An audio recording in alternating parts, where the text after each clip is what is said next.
Franklin Steel Park in the shadow of downtown Minneapolis, around 17th and Portland. This is not the best neighborhood. We have a church full of people that have come out of dire straits. They're resilient. They are definitely overcomers. That was the beginning of our church. We had 35 homeless drug addicts who joined our church, and we picked them up and we brought them to our home over here, began discipleship.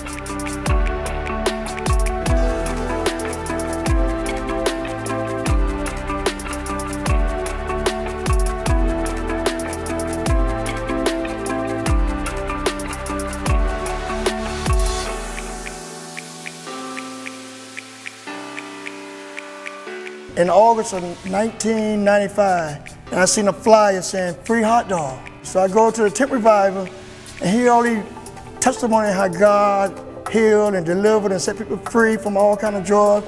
I was on heroin, I was on crack, I was on all kind of drugs trying to find peace, trying to find me. My kids went to Kids Explosion. They came home and wanted me to go to a church. I kept saying no, but then I went to an outreach on Chicago and Franklin. Pastor Monica was preaching. I liked it, what she was saying. I came to Minnesota February 3rd. I ran into a church in the house on 25th and Bloomington. I had a child. I didn't know which way to go. I didn't know what to do with her. I didn't know how to raise her.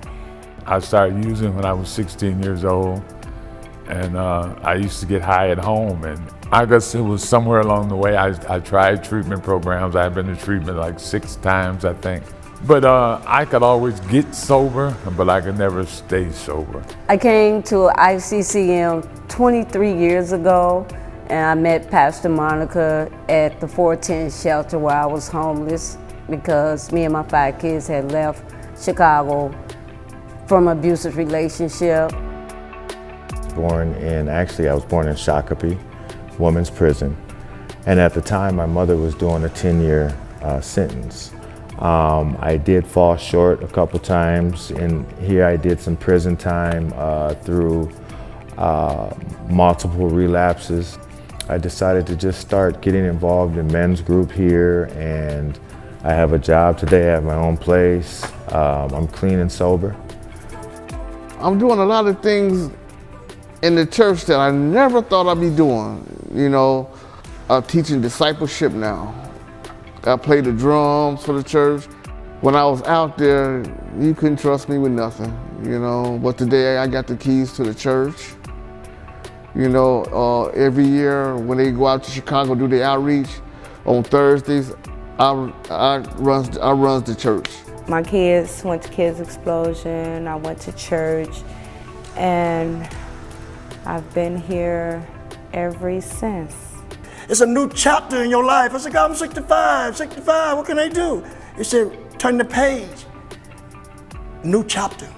Without ICCM, I wouldn't know nothing about Christ the way I know about him today.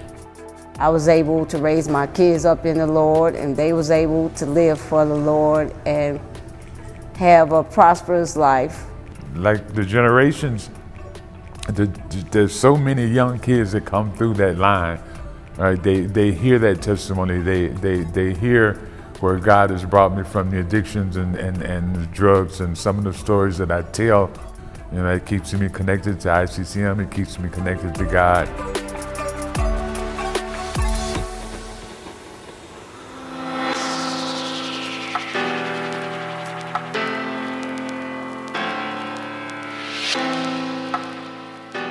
No, it's amazing.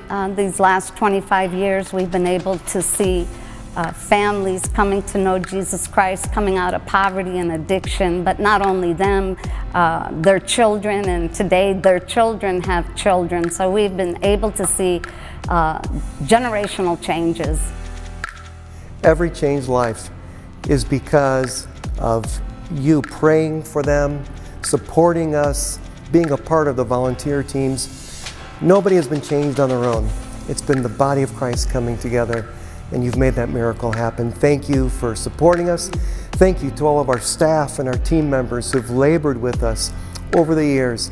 Without them, without you, together, we'd have never seen the great things God has done. And as we look to the future, we know that greater things are still ahead.